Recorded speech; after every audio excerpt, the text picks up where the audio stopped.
ये एक काल्पनिक कहानी है और दिल को गहराइयों तक छू जाने वाली।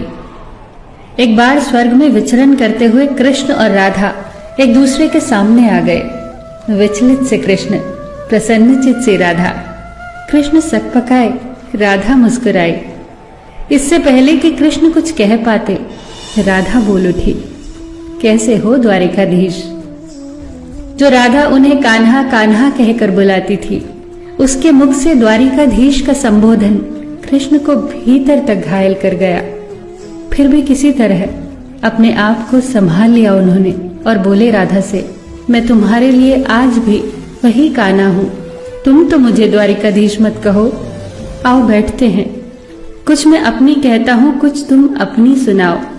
सच कहूं राधा, जब जब भी तुम्हारी याद आती थी, इन आंखों से आंसुओं की बूंदें निकल आती थी। राधा बोली, मेरे साथ ऐसा कुछ नहीं हुआ। न तुम्हारी याद आई, न आंखों से आंसू बहा, क्योंकि हम कभी तुम्हें भूले ही कहां थे। जो तुम याद आते, इन आंखों में तो सदा तुम ही थे। कहीं आंसुओं के साथ निकल न जाओ, इसलिए रोते भी नहीं थे। कान्हा, प्रेम से अलग होने पर तुमने क्या खोया, इसका एक आईना दिखाऊं तुम्हें। कुछ कड़वे सच प्रश्न सुन पाओ तो सुनाऊं।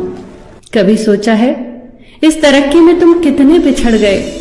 यमुना के मीठे पानी से जिंदगी की शुरुआत की और समुद्र के खारे पानी तक पहुंच गए।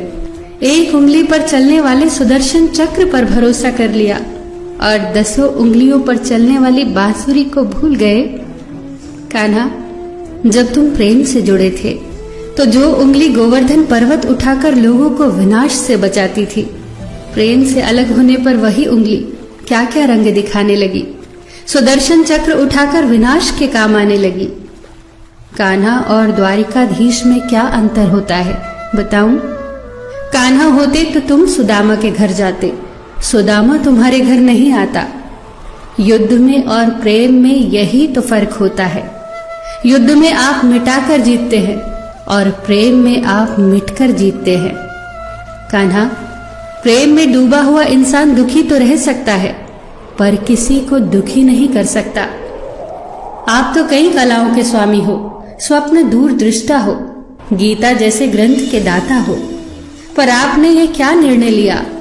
आपने अपनी पूरी सेना कौरवों को सौंप दी और अपने आप को पांडवों के साथ कर लिया। सेना तो आपकी प्रजा थी, राजा तो पालक होता है, उसका रक्षक होता है। आप जैसे महाज्ञानी उस रथ को चला रहे थे जिस पर बैठा अर्जुन आपकी प्रजा को ही मार रहा था। अपनी प्रजा को मरते देख आप में करुणा नहीं जगी, क्योंकि आप प्रेम से शून्य हो चुके थे। आज भी धरती पर जाकर देखो, आपकी द्वारिकाधीश वाली छवि को ढूंढते रह जाओगे। हर जगह, हर मंदिर में मेरे ही साथ खड़े नजर आओगे। मैं जानती हूं कान्हा, लोग गीता के ज्ञान की बात करते हैं, उसके महत्व की बात करते हैं, पर धरती के लोग युद्ध वाले द्वारिकाधीश पर नहीं, प्रेम वाले कान्हा पर भरोसा करते हैं। गीता में मेरा दूर दूर तक नाम नहीं है, पर आज भी लोग उसके समापन पर राधे राधे कहते हैं।